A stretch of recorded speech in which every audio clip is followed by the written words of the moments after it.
Во зимските месеци Битола редовно се наоѓа на врвот на листата на најзагадени градови во Македонија. Податоците од мерните станици покажуваат дека концентрациите на PM10 честичките често ја надминуваат дозволената граница од 50 микрограми на метар кубен, и тоа во повеќе денови последователно. И тие податоци покажуваат огромно загадување.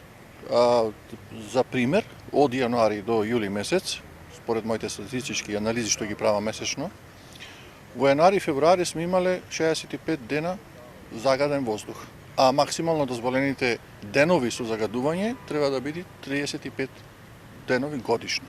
Научната студија ТРАП потврдува дека домаќинствата и институциите кои користат фосилни горива се најголеми загадувачи, додека РЕК Битола и останатите индустријски капацитети доаѓаат на второ место по влијание. Според последниот попис, повеќе од 1/3 од домаќинствата користат печки на дрва, а годишно Битола троши од 20 до 25.000 метри кубни огревно дрво.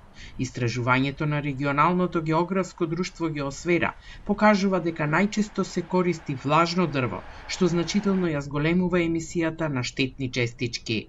Нашите калкулации велат дека доколку се дистрибуира суво огревно дрво, некаде околу третина до четвртина од загадувањето на воздухот треба да се намали. Значи негде околу 25 до 30% треба да се намали загадувањето, што не е мал процент во периоди кога имаме пикови големи од 400-500 микрограми на метар кубен. Геосфера веќе работи на проект во кој покрај другото ќе ја мерат влажноста на доставеното огревно дрво до граѓаните. Со добиените резултати, организацијата планира да иницира законски измени за доставување суво огревно дрво. Ќе пробаме да најдеме начин да ја смениме законската регулатива и да ги натераме на некој начин шумските предпријатија да доставуваат суво огревно дрво по 20% влажност. Покрај домаќинствата, значајни загадувачи се и државните и локалните институции кои се греат на мазот и нафта.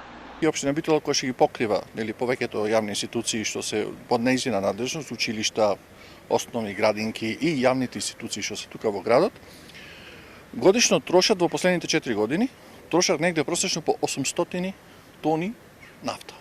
Се грее, во грејна сезона. Тие 800 тони нафта трошат негде околу 2500, испуштаат 2500 тони на CO2. Сите очекувања за намалување на аерозагадувањето се вперени во воведувањето централен топлински систем од РЕК до Битола. Мрежата веќе се поставува, а се најавува дека ќе биде ставена во функција во 2026-2027 година. Во првата фаза во системот ќе бидат приклучени 35 општински установи, градинки и училишта кои се греат на мазот или нафта. Домаќинствата од стамбените единици ќе почекаат проширување на системот.